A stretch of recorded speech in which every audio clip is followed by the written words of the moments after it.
Hey everyone, how you doing?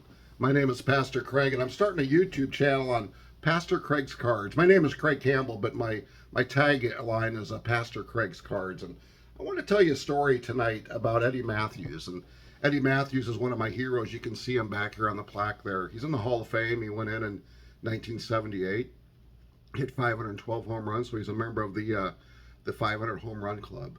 Well, my dad went in the Navy back in the 1950s, and he would always tell the story about going from Chicago to Milwaukee with the Navy guys to go watch the Milwaukee Braves play. And Hank Aaron was a rookie that year, so he was a young guy. But my dad always said, he got to see Eddie Mathews play because Eddie Mathews was an all-star. He was a hero in the 50s. And so I went to see Eddie Mathews, and he remembered that Eddie Mathews hit 2 home runs. And my dad would always talk about Eddie Mathews and seeing a young Hank Aaron in Milwaukee. And so that name Eddie Mathews always kind of stuck with me. I always liked Eddie. And as a matter of fact, I've got a card of his from 1956 that I've had since I was probably in high school in the late 70s. And it's a pretty beat up card, but it means a lot to me. And I'll show it to you here later on. But I wanted to read an excerpt because the story of Eddie Mathews, there's a lot of redemption there. And a lot of people don't know the story. 1956, the Milwaukee Braves. This is back when the National League winner played in the World Series and the American League winner played. There were no playoffs. So the pennant winner went right to the World Series. The Braves had done so well in 56. They were leading most of the way. Towards the end of the year, they kind of collapsed. The Brooklyn Dodgers caught up to them, and this is towards the end of the season. And Milwaukee's playing in St. Louis. St. Louis is not that good of a team. And Warren Spahn is pitching, the Hall of Famers on the mound for the Milwaukee Braves. And the Brooklyn Dodgers had played in Pittsburgh that day. And the Dodgers had won, so the Braves needed to win this game. And here they are in the ninth inning. You've got Warren Spahn on the mound. Everything's going pretty good. And Eddie Mathews, my hero at third base. I'm going to read the story to you, but it was tough. It was tough.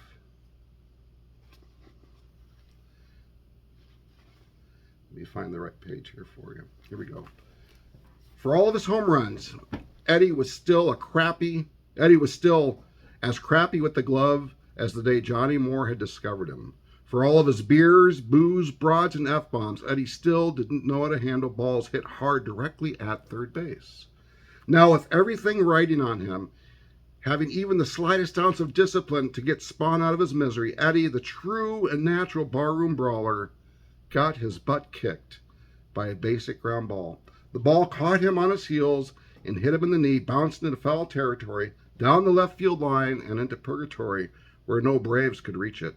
Musial covered ground like he was 10 years younger, cutting third and heading home, scoring without a play to give the Cardinals a 2-1 victory, taking Milwaukee's pennant right along with it.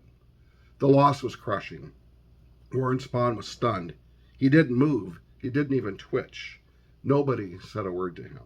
The Braves were dead, and everybody knew it. They were Bush League choke artists after all.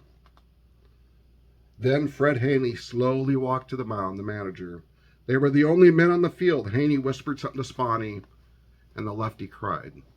Unashamed, he didn't care if he was 35 years old. He had given everything, and Milwaukee had nothing. He measured his career by his ability to pitch his team into and win the World Series. He was frustrated at Eddie, but he would never throw him under the bus. These were his brothers, and they had lost. Tears streamed down Spahn's cheek and nose as he walked off the field. A photographer swooped in for an emotional photograph, but Spahn had one fastball left in him. He threw his glove right at the cameraman and told him to get out of there. He wasn't alone.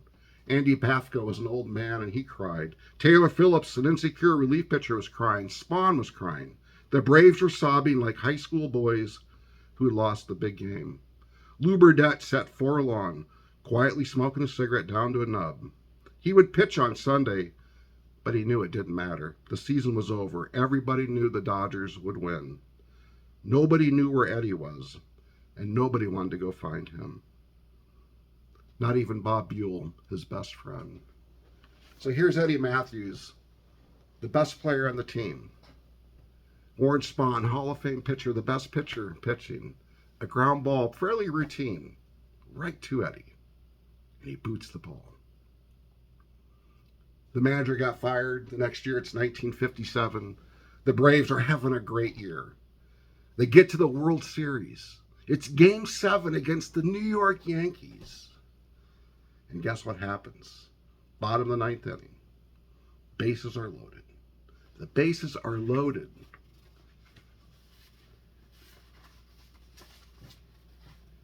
Lou Burdett's on the mound. He was ready to go. He reached back for one last fastball. He threw it as hard as he could. The pitch was heavy, and there was a fast sinker with a tail on it. Late, late, late, down and away movement. Most hitters either missed it or topped it into the ground. Skowron took a menacing rip and hit a hard chopper to third baseman Eddie Mathews. Very similar to the in-between hop that had devoured him in St. Louis at the end of 56. But all of Eddie's hard work had paid off. It was a good hit, and Eddie got it on the short hop, Crandall said. For one shining moment, Edwin Lee Mathews from Santa Barbara, California, was the greatest third baseman anyone had ever seen. He made a smooth pickup, and now it was a foot race to the bag. This was a fight Eddie wasn't going to lose. He went right to the bag, Crandall said, forcing Jerry Coleman at third base for the final out of the 1957 World Series. And then turning toward Burdett and Crandall, the Braves poured out of the dugout, and Henry Aaron jumped for joy in center field. Bushville wins. The Milwaukee Braves had won. It's an amazing story of redemption. Eddie Mathews, the star player, boots the ground ball in 1956. A playable ball to lose the pennant. And here on the biggest stage in the world, 1957, Game 7, it's almost like a replay again. This is Eddie Mathews' chance. Everybody knows he can hit the ball, but can he make the play? And he made the play. And there's a classic photo of Eddie Mathews running, Lou Burdett, Del Crandall celebrating. Eddie Mathews was the hero. He went from being the GOAT, not the greatest of all time, but the GOAT in 1956, to total redemption in 1957. Everybody talks about Eddie and his 512 home runs, and they should. That's a remarkable feat.